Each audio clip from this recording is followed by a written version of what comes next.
What is the square root of 2? What's the square root of 1? So the square root of 2 is a little bit bigger than 1. Yeah. So it's less than 2.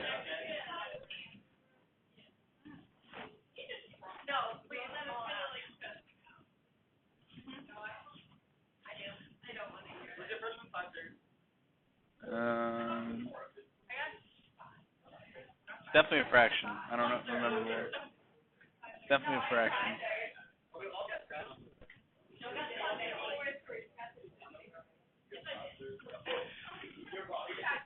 All right, so 4.4 deals with what's called concavity and the second derivative test. So we're going to be looking at the second derivative a lot in this section. Mm-hmm.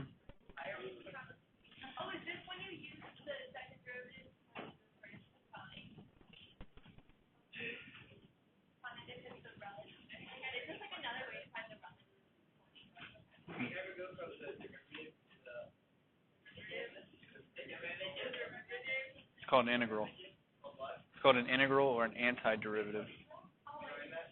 Yeah, that's after this chapter. No, if you know your derivatives, you know your integrals. Yeah. All right, so the first derivative gave us whether your function is increasing or decreasing, right? All right, so what the second derivative is going to give us is how is it increasing and how is it decreasing. So even though your function might be increasing, it might be increasing at a slow rate, or it might be increasing at a faster rate. So that's really what the second derivative is going to give us. So it's going to tell us how it's increasing and decreasing. All right, so we have a function, and we know that f prime of x is greater than 0 on some interval. So that means that my original function is doing what?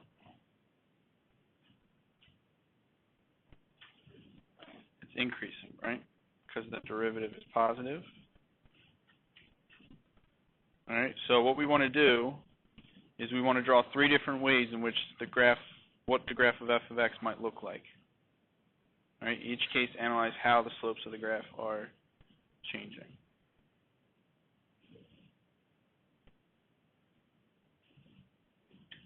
All right, so give me, if I have one way, that if the graph is going up, right, it could be kind of looking like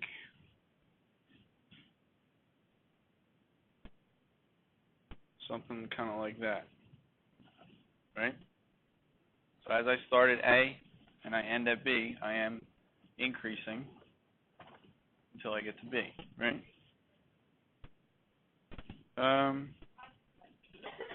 No, they are. Another way that you can do it is if I have a point at A and then a point at B, I could be increasing kind of looking like that, right? That would be the third case, right?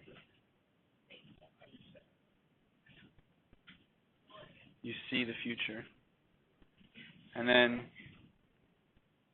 that would be your third case, right? So if you're looking at the first one, right, it's increasing, but how, as it gets closer to B, how much are you increasing? Like, what's the rate? It slows down, right? So technically you're going up, right? You're increasing, but you're doing it at a slower rate. Right? So you're increasing at a slower rate, right? The second one, right, as I go from A to B, I'm going up, but as I get closer to B, my lines are doing, they're more straight, right? So that you're kind of increasing at a faster rate.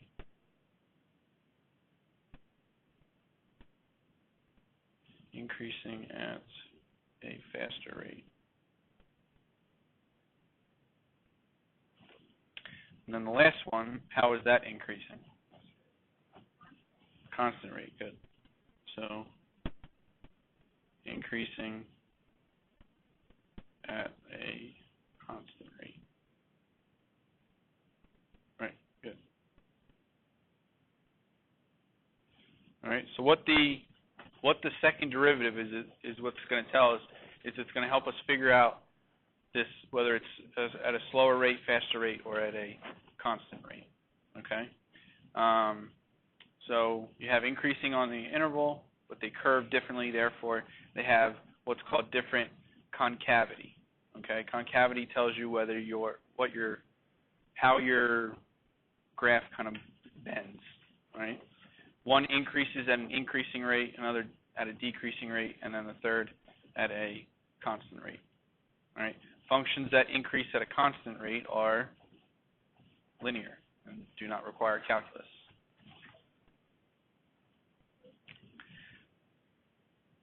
All right. So if the derivative tells us how the y values of the f are changing, right, increasing and decreasing, then the derivative of f prime or f double prime tells us how the slopes are changing. Okay. So if you have a continuous function and your second derivative is positive, that tells me that your original function is what's concave up, or we can abbreviate it CC up. All right, concave up, and it looks like a cup, right? So looking at the second one there, right, this is you're increasing, right, and then the second derivative would be positive, right, because you are concave up. My calc teacher told me how to remember it. You think of it, if you're concave up, you're holding water, right? If you're concave down, you're losing water, right? So think of it kind of like that. So this is what kind of a function that is concave up. That's what it's going to look like. It's going to hold things on top of the line.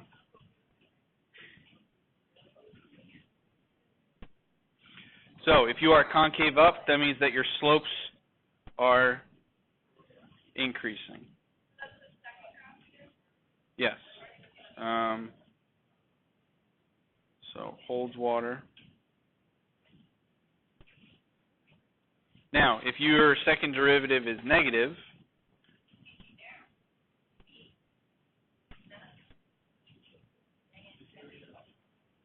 you would be concave down, all right? And what you're going to do is you're going to look like a frown, or you're going to lose water.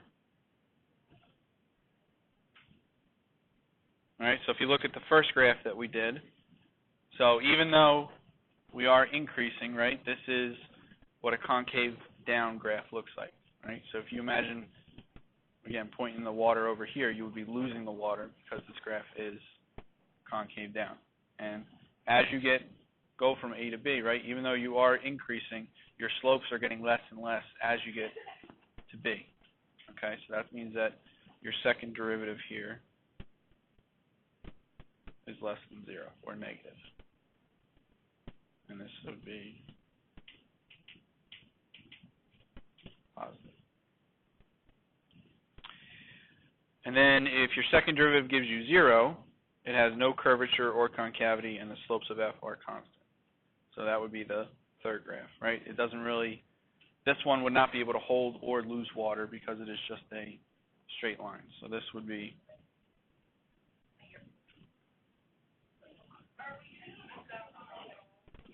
this one, not really. Because it's not fun. We've already done it.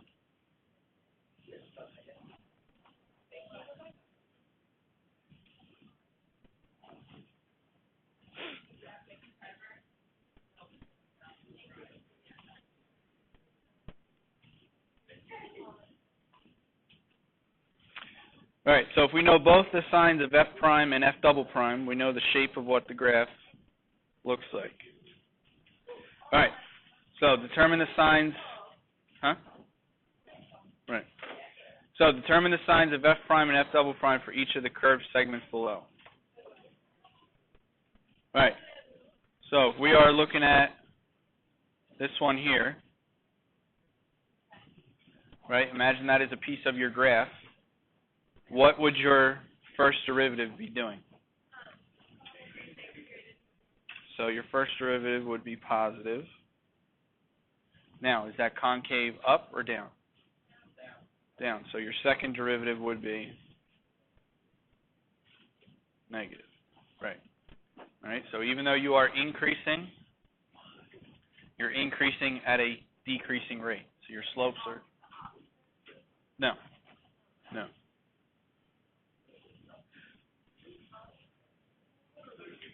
All right. What if we look at now the second one? What would your first derivative be doing? So that would be less than 0.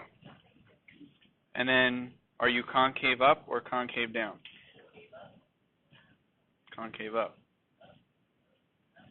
So that means that your second derivative would be positive, right?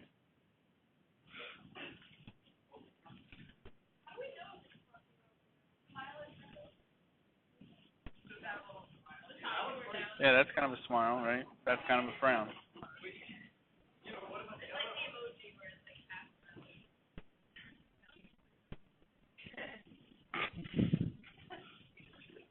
Your boy at Dunkin' Donuts, is that what his smile looks like?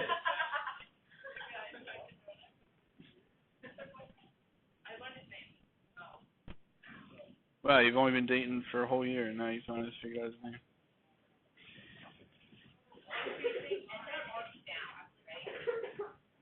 Right, so it's increasing, right? So your derivative would be positive, and then your second derivative is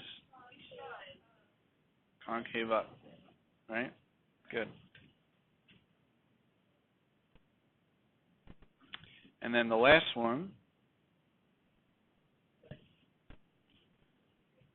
is decreasing,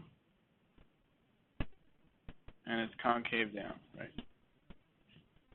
So it is decreasing at a decreasing rate. Yeah, we got more.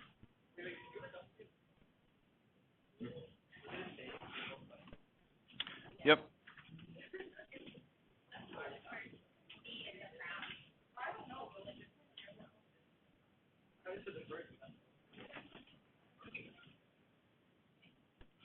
All right, knowing the actual function values allows us to place the correct shape in the correct spot on the graph, but before we get into graphing, we need to discover what values of x function can change its concavity.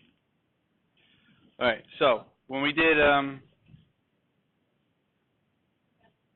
the first derivative and we set it equal to 0, what were those x values called when you change from increasing to decreasing or decreasing to increasing? Critical values, right?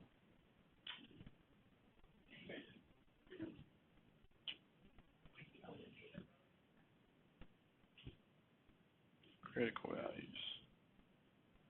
All right, that is where your sign of your first derivative will change, whether it be positive to negative, negative to positive, right?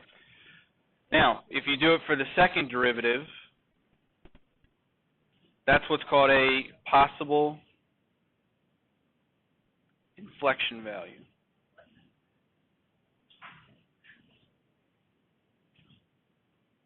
All right, and what an inflection value does is that tells you where the graph of your original function, whether it changes from concave up to concave down or concave down to concave up. Right, it's just another definition. Newton? Sir Isaac Newton? I don't think he was assassinated.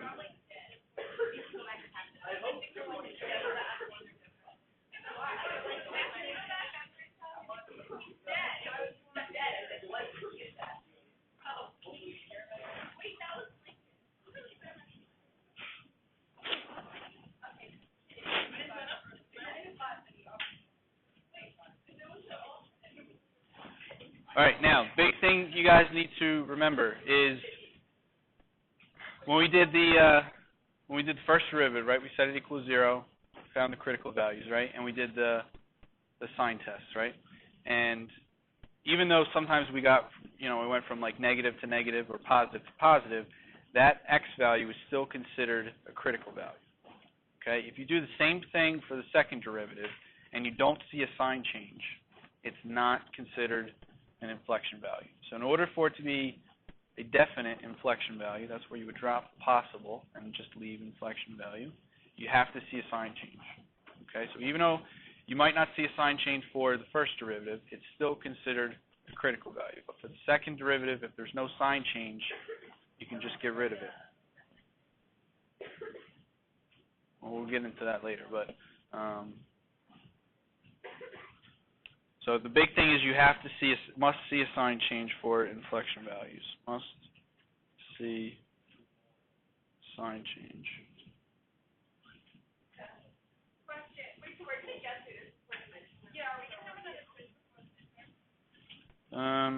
I don't know yet.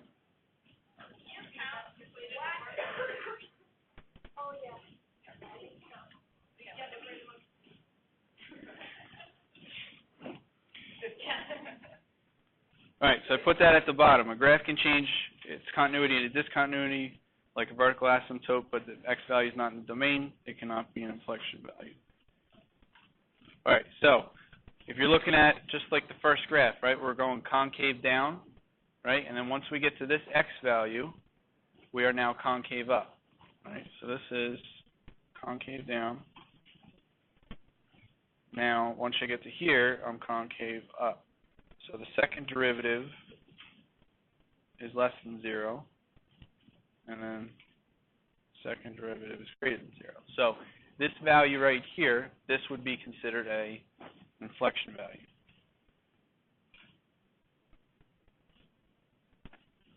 All right, so that's what we're going to try and figure out on Mondays, how to come up with these algebraically. So it changes from being concave down to concave up at this x value. So we're going to try and figure how to do that on Monday.